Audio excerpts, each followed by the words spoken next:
성경 말씀 보시겠습니다. 창세기 26장 12절에서 16절.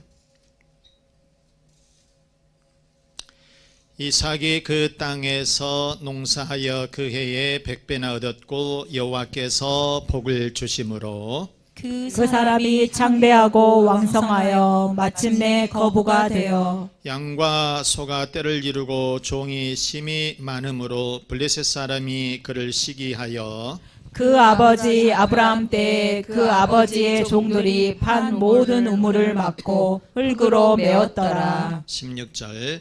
아비멜렉이 이삭에게 이르되 네가 우리보다 크게 강성한즉 우리를 떠나라. 아멘.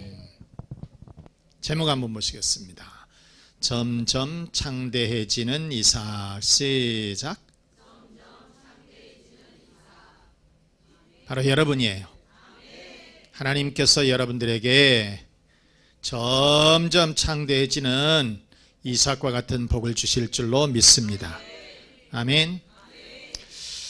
자, 중동 지역은 옛날이나 지금이나 강수량이 턱없이 부족합니다. 이삭은 아브라함이 죽은 후에 이 흉년이 들어서 가족들을 이끌고 이 블레셋의 그랄 지방으로 이주를 했어요. 하나님은 그런데 그곳에서 크게 이삭에게 복을 주신 거죠. 성경은 뭐라고 말씀을 하고 있냐면 왕성하고 창대하여 마침내 거부가 되었다. 왕성하고 창대하여 마침내 거부가 되었다. 이렇게 기록을 하고 있는데 얼마나 큰 복을 받았는지, 그리고 얼마만큼 강성해졌는지 이 이방인들이 제발 좀 떠나주라, 그럴 정도로 시기할 정도로 어마어마한 복을 받게 되었다는 것이에요. 자, 그러면 하나님은 이삭에게 어떤 복을 주셨을까? 첫째 보니까 이삭은 점점 창대해졌다 그랬어요. 뭐 했다고요? 창대해졌다. 1번 시작. 이삭은 점점 창대해졌다. 13절 말씀해 보니까 그 사람이 창대하고 왕성하여 마침내 거부가 되어 그랬어요. 여기서 이 창대하다, 까닭, 요 말씀은 크게 성장하다, 또 강해지다. 강해지다도 보면 까닭이에요. 원어상을 보면 같은 말인데 거부가 되다, 그런 뜻입니다. 이삭이 살던 그 땅에 흉년이 들었어요. 그런데 마침 하나님께서 찾아오셔서 애굽으로 내려가지 말고 내가 가르쳐준 땅으로 가거라, 지시한 땅으로 이렇게 가라. 그런데 그곳이 그랄 지방이에요. 지금으로 보게 되면 이 팔레스타인 지역의 가자 지구 그 근처인데 이런 곳에서 그런 곳으로 가라는 거예요. 아니, 어찌 보면 사람의 생각으로 보면 비옥한 땅으로 가야 좀 우리가 살 수 있을 것 같은데, 그런데 하나님은 그러시지 아니하고 그냥 그 가뭄 든 곳 거기 가서 살라는 거예요. 그래서 이 이삭은 거기 가서 잘 하지도 못하는 농사를 지었는데 세상에 그 해에 100배나 되는 어마어마한 결실을 거두게 되었다. 바로 이것은 무슨 얘기냐? 하나님께서 이 이삭에게 복을 내려 주셨기 때문이다. 기적이라고 하는 것이죠. 하나님의 기적이다. 여러분, 그래서 이 복이라고 하는 것은 내가 만드는 것이 아니라 하나님께서 주시는 거예요. 복은 여러분 내가 만드는 것이 아니라 하나님이 나에게 주시면 기적과 같은 복을 누릴 수가 있다. 그래서 여러분, 부자는 노력해서 되는 것이 아니라 하나님이 주시면 돼요. 하나님이 은혜를 베풀어 주시면 부자가 된다, 그런 얘기입니다.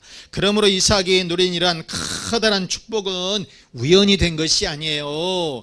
또 이 이삭이 노력해서만 된 것도 아니에요. 바로 그것은 하나님께서 이삭을 축복해 주셨기 때문이다.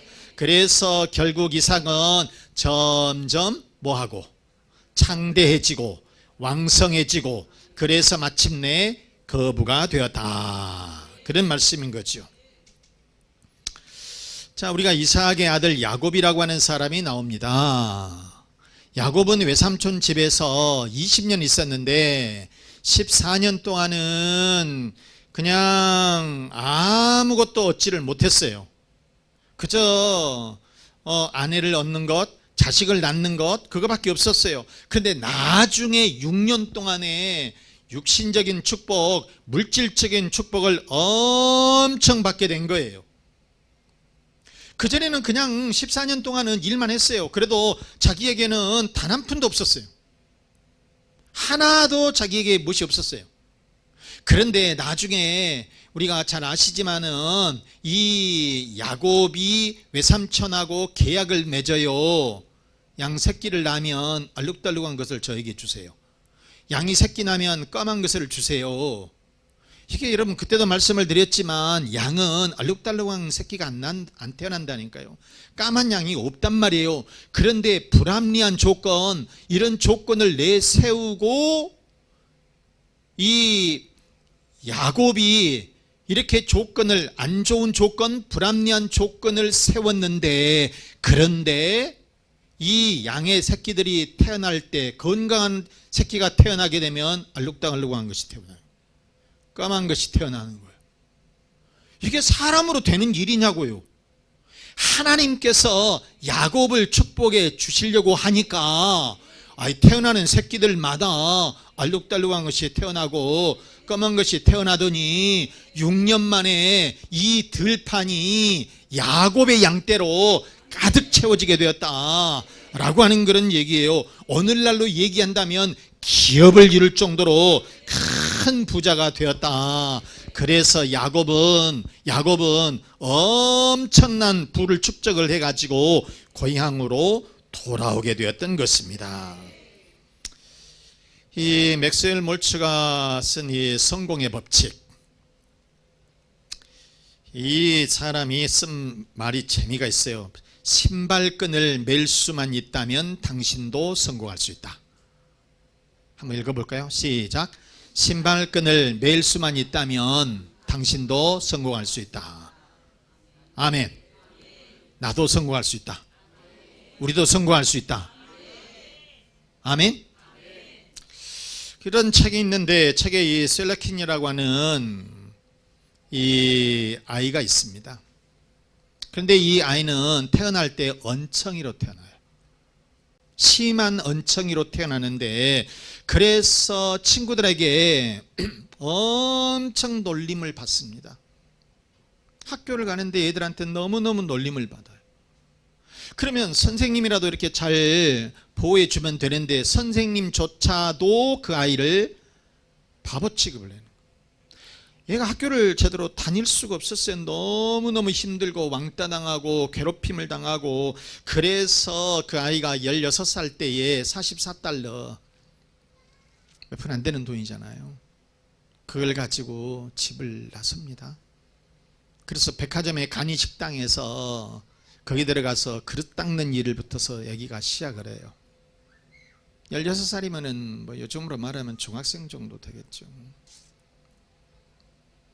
그런데 거기에서 이 돈을 아끼려고 잠을 자야 되는데, 그러니까 흑인 여성이 있어요. 거기 가서 방을 빌려서 이렇게 거기에서 살아요. 그런데 이 흑인 여성은 매춘부 여성입니다. 그런데 이 흑인 여성이 그 아이에게 하는 말, 돈을 벌어서 공부해라, 열심히 살아라, 이런 충고를 해줬어요.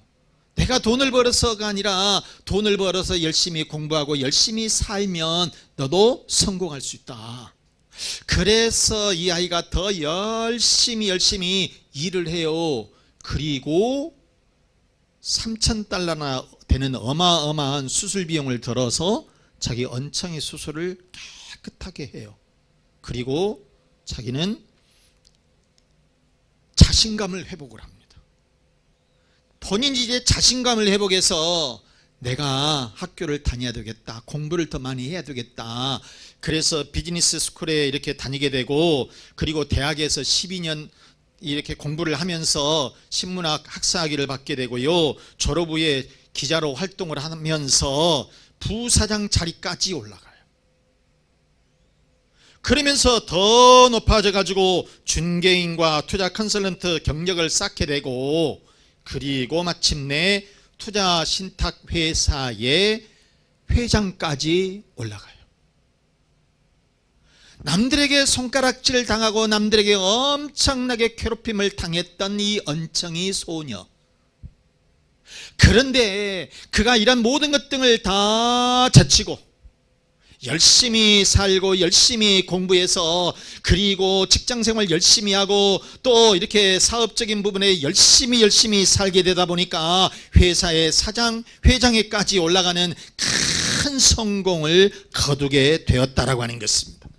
여러분, 이삭은 흉년이 들었지만 장대하고 거부가 되는 복을 받은 줄로 믿습니다. 셀라는 어려운 환경을 딛고 투자회사의 사장으로, 회장으로 큰 성공을 이룬 줄로 믿습니다. 우리들도 그래서 이삭과 같이 장대하고 거부가 되는 그런 축복을 받으시기를 바랍니다. 또 하나님은 이삭에게 어떤 복을 주셨을까? 두 번째, 이삭은 점점 강성해졌습니다. 시작. 이삭은 점점 강성해졌다. 이삭은 점점 강성해졌다. 자, 이삭이 블레셋 팔레스틴으로 가서 농사를 지었는데 하나님께서 복을 주셔서 농사가 너무너무 잘 돼가지고 100배나 되는 어마어마한 수확을 거두었다 그랬어요. 바로 이것은 이삭이 잘해서가 아니라 하나님께서 복을 주시니까, 하나님께서 복을 주시니까 기적을 이루게 되었다, 이렇게 말씀을 했는데, 그리고 창대하고 마침내 거부가 되었어요. 그 다음에 차츰차츰 더 강성해졌다라고 하는 것입니다. 강해졌다라고 하는 거예요. 여러분, 부자는 되었어도 사람이 강하지를 못하면, 약하면 남들에게 짓밟히는 거예요. 그런데 이삭은 이렇게 거부가 되면서도 더 강성해져서 심지어는 아비멜렉 왕이 위협을 느껴요. 두려움을 느끼면서 뭐라고 하냐? 떠나라. 이 지방에서 좀 떠나주라고 하는 거예요. 이 지방에서 떠나주라. 자, 우리가 16절 말씀 다시 한번 보면은요, 아비멜렉이 이삭에게 이르되 내가 우리보다 크게 강성한 즉 우리를 뭐하라고요? 떠나주라, 그 말이야. 떠나주라는 것입니다. 여기서 이 강성하다, 아참 강력하다라고 하는 겁니다. 그러면서 또 하나의 어떤 뜻이냐면 숫자가 엄청 많다라고 하는 거예요. 그러니까 이삭은 육신적으로 힘으로도 굉장히 강력한 사람이 됐는데, 또 물질적으로도 어마어마한 부를 누리면서 많은 이런 사람들을 거느리는 그런 강성한 자가 되었다라고 하는 말씀인 거죠. 여러분, 사람이 순하게 살아야 되지요. 순하게 사는 것 좋습니다. 그런데 약해서는 안 돼. 강해야 돼. 강해야 돼요. 있으면서도 카리스마가 팍 넘쳐야 된대. 이게 강하다라고 하는 거예요. 이게 강하다라고 하네요. 여러분, 그래서 순진하고 그것만이 중요한 것이 아니라요, 우리는 강해야 되는 거예요. 우리 여러분, 조선시대의 역사를 봐보세요. 외세 침략을 얼마나 많이 받았습니까? 외세 침략을 얼마나 많이 받았어요. 선조 때 임진왜란 7년 동안 이 일본 저놈들이 와서 우리나라를 짓밟았습니다. 참, 선조는 도망가기 바빴습니다. 나라가 연약하기 때문에 그래요. 그러더니 1910년에는 한일 합방이 되어서 우리나라가 조선이 없어져 버렸습니다.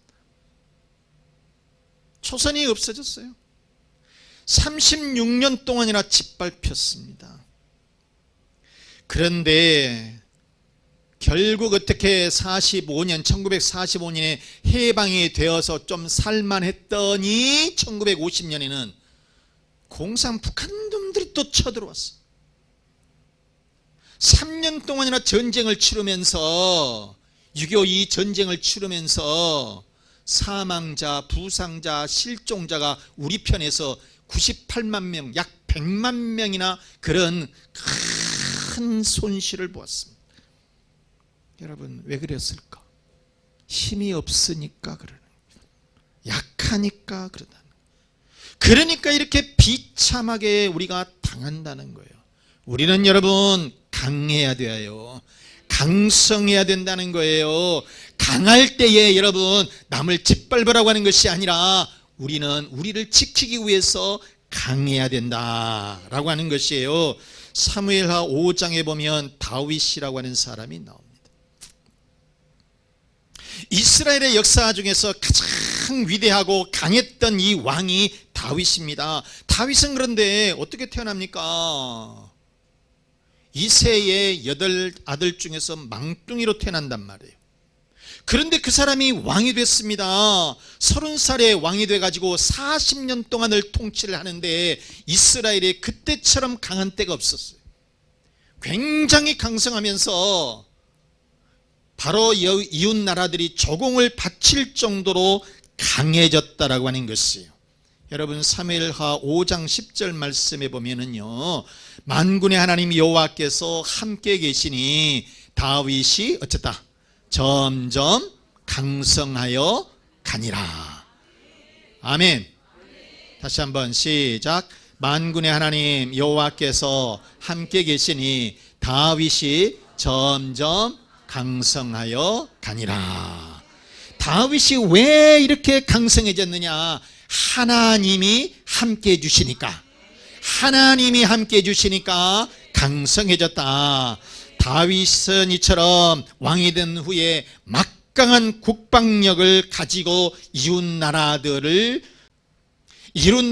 짓밟고 그런 것은 아니고요, 강해지면서 이웃 나라들이 조공을 바치면서 서로 화해가면서 잘 살게 되었다라고 하는 것입니다. 그래서 여러분 우리도 창대하고 강성해야 돼요. 내 가정도 창대하고 내 자녀들도 창대하고 내 직장과 사업도 창대하고, 그래서 강성하고 우리나라도 강성해야 될 줄로 믿습니다. 여러분, 다시 말하지만 여러분, 남을 짓밟기 위해서가 아니라 나를 지키기 위해서, 우리를 지키기 위해서 강해야 될 줄로 믿습니다. 사랑하는 여러분, 이삭은 창대하고 왕성해져서 마침내 거부가 됐어요. 그리고 블레셋 왕이 두려움을 느낄 정도로, 그래서 제발 좀 떠나주라라고 이렇게 말할 정도로 강성해졌어요. 우리도 여러분 창대하고 왕성하여서 거부가 되시길 바랍니다. 그리고 강성해지시길 바랍니다. 그러면 이삭은 왜 이렇게 창대하고 왕성하면서 나중에 이렇게 강성해졌느냐? 세 번째, 이삭은 온유했습니다. 온유했어요. 뭐 했다고요? 온유했다. 따라서 우리도 온유해야 된다는 거예요. 온유해야 된다는 거예요. 자, 우리가 창세기 26장 22절 말씀을 봅니다. 이삭이 거기서 옮겨 다른 우물을 팠더니 그들이 다투지 아니하였으므로, 그랬어요. 다투지를 안 했다는 거예요. 그 이름을 누워보시라 하여 이르되 이제는 여호와께서 우리를 위하여 넓게 하셨으니 이 땅에서 우리가 번성하리로다. 자, 이삭은 블레셋 땅에서 농사해서 거부가 되었죠. 우물도 팠어요. 그런데 블레셋 사람들은 시기해서 지들이 먼저 힘이 있으니까 이 우물을 자꾸 막아버린 거예요. 그리고 빼앗아버린 거예요. 당시에 이 우물이라고 하는 것은 뭐냐? 생명이에요. 생명. 우물이라고 하는 것은 생명이라고요. 기업이라고요. 그런데 이 블레셋 이방인들이 자꾸 흙으로 메어버리고 그 다음에 빼앗아가버리고 파놓으면 빼앗아가버리고 이렇게 늘 했다는 거예요. 그럴 때마다 이삭은 싸우질 않았습니다. 그냥 줘버렸어요. 양보해버렸어요. 그냥. 여러분, 우물 파는 것이 쉽지 않아요. 지금이야 기계로 그냥 파면 되지만은 옛날에는 무슨 연장이 있으니까 삽이 있으니까 곡괭이가 있으니까 그저 돌로 판 거예요. 돌로 파고 나무로 파가지고 그런 우물이에요. 그러니까 생명과도 같고요, 그것은 기업이란 말이에요. 그런데 이렇게 블레셋 사람들이 빼앗으면 그냥 줘버리고 다른 데 가서 또 힘들게 파고 판 거예요. 그런데 결국은 양보했던 이 이삭이 승리하게 되더라. 잘 되는 것이란 말이에요, 여러분. 그래서 양보하고 온유한 사람이 승리하더라. 여러분, 따라서 우리는 온유하면 잘 되는 거예요. 온유하면 승리하는 거예요. 온유하면 성공하는 거예요, 여러분. 어린 아이가 송아지를 외양간에 넣으려는데 이 송아지가 말 안 듣잖아요. 안 들어. 힘껏 고삐를 잡아당기는데 이 송아지는 더 버티는 거예요. 못 해봐요. 애기가 어떻게 그 송아지를 외양간에다가 넣습니까? 못합니다. 일이 암만 땡겨도 못 땡기니까 집에 있는 아빠를 막 아파 하고 소리를 치면서 좀 도와주려고 하는 거예요. 내가 이 송아지를 꼭 넣어야 되겠다고. 그러니까 이제 아빠가, 힘센 아빠가 이렇게 온 거예요. 그래가지고 이 아들은 앞에서 막 고삐를 막 잡아 당기고 그 다음에 아빠는 뒤에서 이렇게 막 미는데 그래도 송아지가 꼼짝도 않는 거예요. 못 해봅니다. 송아지 진짜 버티면요 못 해봅니다. 그래서 이 송아지 한 마리를 가지고 이 아빠하고 이 아들이 낑낑 매면서 어떻게 해보는데 전혀 문제가 없고 발 버티고 딱 버티고 있는 거예요. 여러분, 송아지 그런 거 봤죠? 보셨죠? 요거는 귀여운 송아지니까 그렇고 이거는 말 잘 듣게 생겼구만. 버티면 못 한다니까. 그런데 그것을 보고 있던 이 늙은 여자 하인이 못하시네. 그러면서 주인님 제가 해볼게요. 주인님 제가 해볼게요. 이러는 거예요. 늙은 여자 하인이. 그러더니 손가락을 송아지 입에다 딱 댄 거예요. 그러니까 이 송아지가 그거를 빨아요. 그러니까는 놔두세요. 그러고는 자기가 송아지를 뒷걸음을 치면서 손을 빠른 송아지를 끌고 뒷걸음 쳐서 외양간에다 그대로 넣은 거예요. 힘으로 안 된 거예요. 손가락 하나면 돼. 손가락 하나면은 이 송아지를 외양간으로 완전히 잘 넣게 되었다라고 하는 것입니다. 사랑하는 여러분, 힘보다는 온유가 더 강한 겁니다. 하나님은 빼앗는 사람보다 양보하는 사람, 온유한 사람에게 복을 주셨어요. 이삭은 블레셋에게 온유한 마음으로 그냥 줘버렸어요. 양보를 해줘버렸어요. 그랬더니 이삭은 창대하고 거부가 되는 그런 축복을 받은 줄로 믿습니다, 여러분. 그리고 강석해지는 그런 축복을 받은 줄로 믿습니다. 말씀 마치겠습니다. 사랑하는 우리의 교우 여러분, 이삭과 같이 온유하셔서 여러분의 가정마다, 자녀들마다, 그리고 직장과 사업장마다 점점 창대해지시길 바랍니다. 왕성해지시길 바랍니다. 거부가 되시길 바랍니다. 그리고 강성해지시기를 바랍니다. 그런 축복이 있으시기를 주 예수 그리스도 이름으로 축원합니다. 축원합니다. 창대해지는 축복을 주옵소서. 강성해지는 축복을 주옵소서. 여러분의 가정의 평안을 위해서, 자녀와 또 자녀 앞길을 위해서, 건강을 위해서, 사업과 직장의 번성을 위해서 우리 다 같이 기도하겠습니다.